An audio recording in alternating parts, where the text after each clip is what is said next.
अस्सलाम वालेकुम, welcome to another video, welcome to another concept of physics.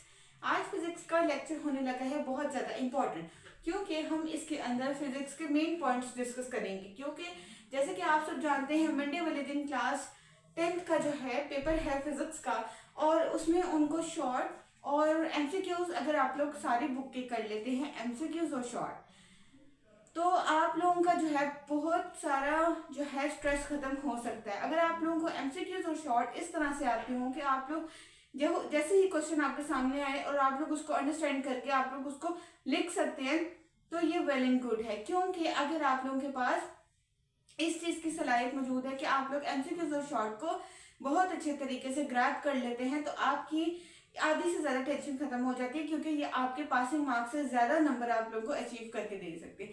रही बात लॉन्ग क्वेश्चंस की, तो वो आज हम कुछ चैप्टर्स के लॉन्ग क्वेश्चन डिस्कस करेंगे, जिसकी वजह से आप लोग जो है नंबर बहुत अच्छे से ज़्यादा गेन कर सकते हैं। आइए चलते हैं अपने मेन टॉपिक की तरफ।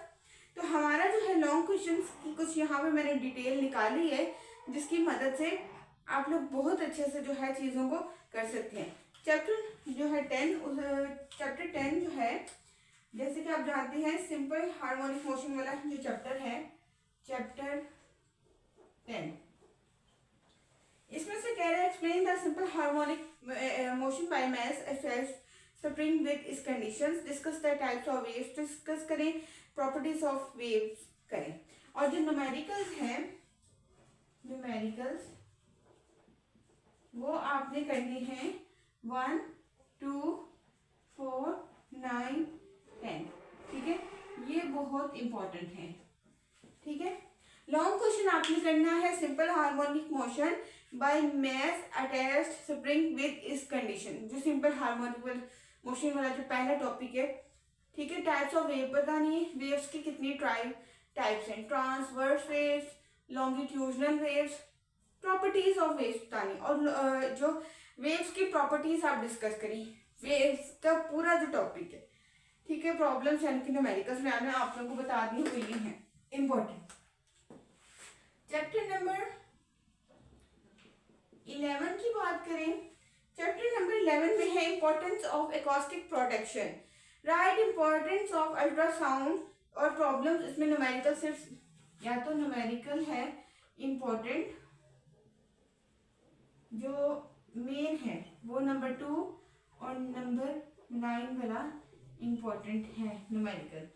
चैप्टर 11 में से 2 लॉन्ग क्वेश्चंस हैं। इंपॉर्टेंस ऑफ एकॉस्टिक प्रोटेक्शन, कि आपकी जिंदगी में एकॉस्टिक प्रोटेक्शन, ऐसी प्रोटेक्शन जो आपको बचा सकती है, आपके हियरिंग लॉस से बचा सकती है। तो ऐसी चीज़ों की प्रोटेक्शन कैसे हो सकती है, जैसे शोर से बचाव कैसे हो सकता है, उसके लिए हम क्या चीज़ें अब ऐसी अपनाएं कि जिसकी वजह से हम शोर की आलूदगी से बच सके।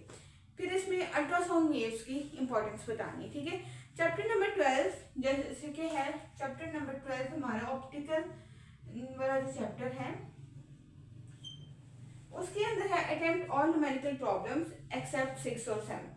अच्छा, इसमें न्यूमेरिकल्स सारे करने हैं, ऑल कंप्लीट, बट 6 और जो न्यूमेरिकल 6 है और न्यूमेरिकल 7 है वो एक्सक्लूडेड है।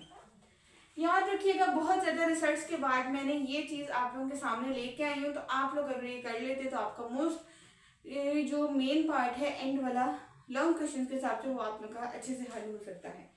इसके अलावा चैप्टर नंबर 13 की बात की जाए, right different types of capacitors, capacitors की टाइप्स लिखनी है, 2 तरह के capacitors,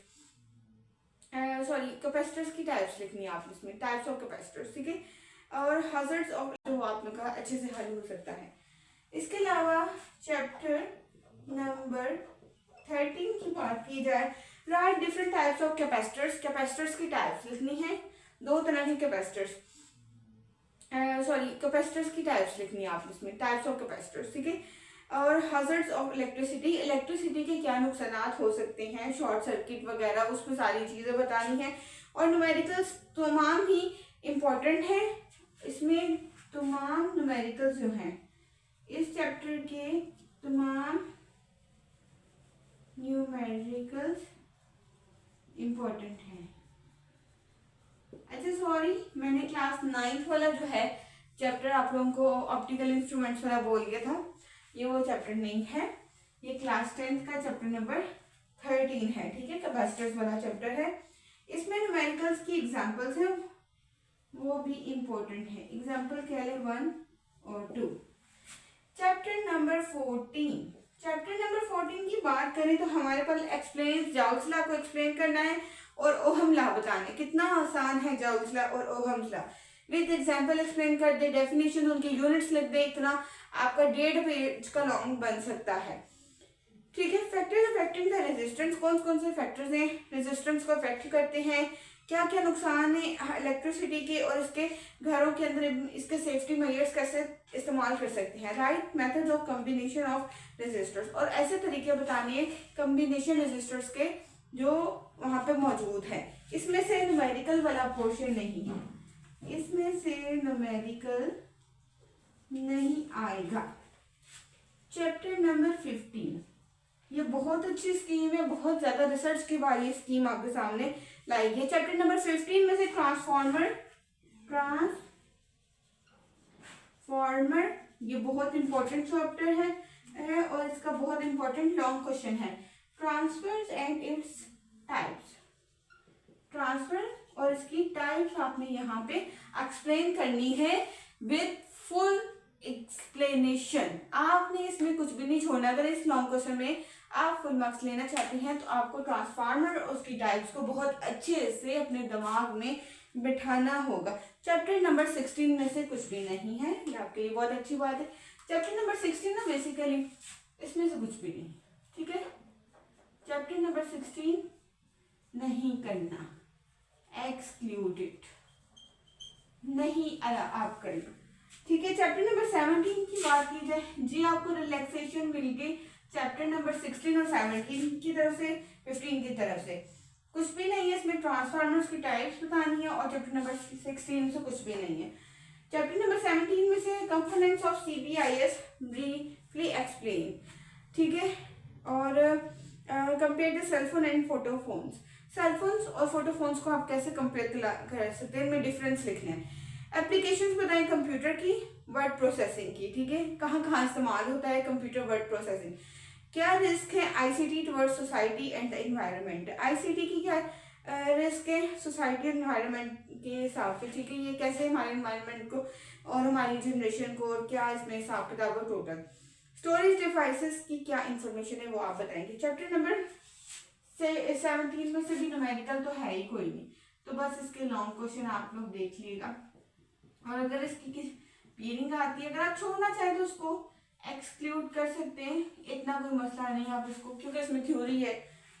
right uses of radio isotopes, आपको पता है रेडियो आइसोटॉप्स के इस्तेमाल बताएं। ये गोइटर के ट्रीटमेंट के लिए इस्तेमाल होता है, आइसोटॉप्स कैंसर के ट्रीटमेंट के लिए इस्तेमाल होता है, इससे कैंसर से आप छुटकारा पा सकते हैं।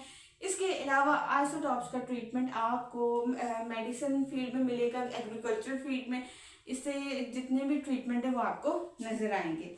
इसके अलावा रेडिएशंस के क्या हाजर्ड्स हैं, नुकसान क्या हैं, और प्रिवेंटिव मेजर्स हैं, और इसके रेडिएशन से कैसे, कौन से ऐसे सेफ्टी मेजर्स हमें इस्तेमाल करें। एप्लीकेशंस बताएं कंप्यूटर की, वर्ड प्रोसेसिंग की, ठीक है, कहाँ कहाँ इस्तेमाल होता है computer word processing.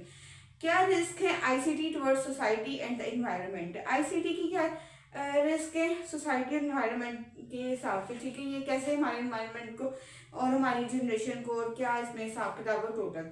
Storage devices की क्या इंफॉर्मेशन है वो आप बताएंगे। चैप्टर नंबर 17 में से भी न्यूमेरिकल तो है ही कोई नहीं, तो बस इसके लॉन्ग क्वेश्चन आप लोग देख लीजिएगा। और अगर इसकी पीरिंग आती है, अगर आप छोड़ना चाहें तो उसको एक्सक्लूड कर सकते हैं, इतना कोई मसला नहीं आप इसको, क्योंकि इसमें थ्योरी है। Right uses of radio isotopes, आपको पता है रेडियो आइसोटॉप्स के इस्तेमाल बताएं। ये गोइटर के ट्रीटमेंट के लिए इस्तेमाल होता है, आइसोटॉप्स कैंसर के ट्रीटमेंट के लिए इस्तेमाल होता है, इससे कैंसर से आप छुटकारा पा सकते हैं।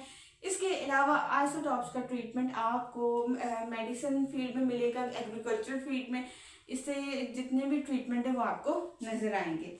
इसके अलावा रेडिएशंस के क्या हाजर्ड्स हैं, नुकसान क्या हैं, और प्रिवेंटिव मेजर्स हैं, और इसके रेडिएशन से कैसे, कौन से ऐसे सेफ्टी मेजर्स हमें इस्तेमाल करें कि हम रेडिएशन से खुद को बचा सकें। न्यूमेरिकल्स की बात की जाए तो इस चैप्टर में से न्यूमेरिकल्स आएंगे 1 2 3 4 5 9। याद रखिए 1 2 3 4 5, यानी कि 1 से लेके 5 तक और एंड पे 9 वाला। 6 7 8 नहीं। और एक एग्जाम्पल इसकी, ये वाकई में एग्जाम्पल 1 इसकी बहुत ज़्यादा इंपॉर्टेंट है, तो ज़रा फोकस करिएगा ताकि पेपर की तैयारी में अच्छे से अच्छे मार्क्स अटेन करें। तो ये तो हमारा सारा सिनेरियो लॉन्ग क्वेश्चन और न्यूमेरिकल्स का, कहाँ से आने कहाँ से नहीं आने लॉन्ग क्वेश्चंस। उम्मीद है कि इंशाल्लाह मंडे को जब आपका एग्जाम होगा तो आप उसमें से अच्छे से अच्छा अपना इनपुट देंगे। बाकी बेस्ट ऑफ लक आपको आपके फिजिक्स के पेपर के लिए।